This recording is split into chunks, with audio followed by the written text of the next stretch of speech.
You have thoughts, and then if you repeat a thought and it's a similar thought, it gets repeated, it turns into a belief.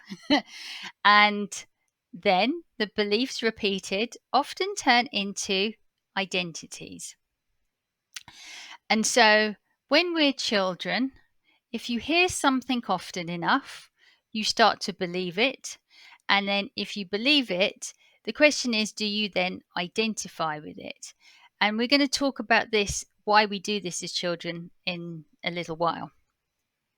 But it's important to recognize that it's an unconscious process when we're younger. And this is why, as we're older, we can consciously choose to re examine what is there.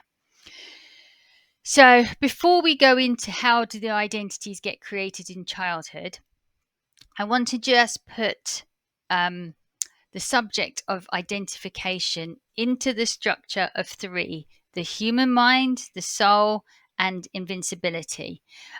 Just very briefly, to just give us an overview of how we can look at this subject.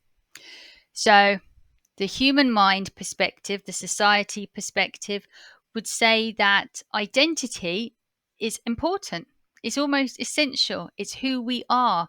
And therefore, we need to know who we are, and we need to defend ourselves against anybody attacking that identity. So we have national identity, gender identity, ethnic identity, many different identities that are kind of obvious, that we kind of relate to. And obviously, it comes up as a subject a lot in modern society, as what our identities are. But it's really easy to trigger conflict from these identities. This is how we go to war with each other, because of our identities and nationhoods and things like that. So the identity is meant to be protected at all costs, not released. Why? Because the mind created it, it believes in it, and it wants you to believe in it too, because it thinks it is more powerful by having an identity.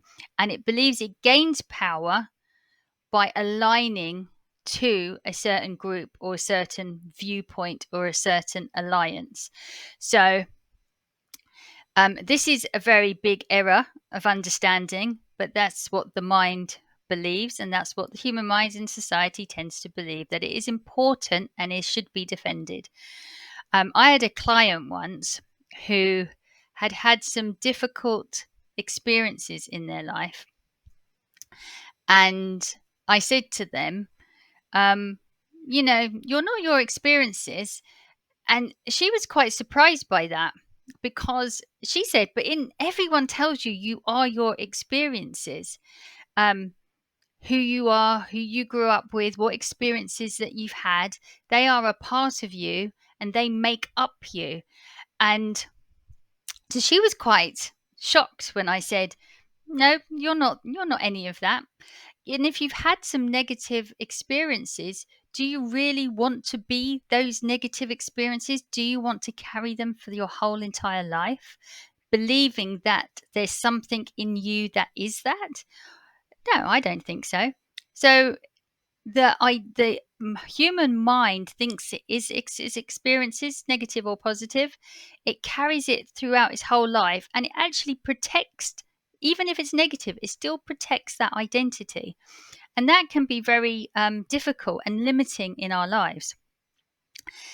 We have experiences, for sure, negative or positive, if you want to identify it as that. But it's how we respond to those experiences. What our true self, how does that want to respond to any experiences we have? We are not the experience. We have had an experience, and we can also release that experience. So this is when we start to come into the soul perspective.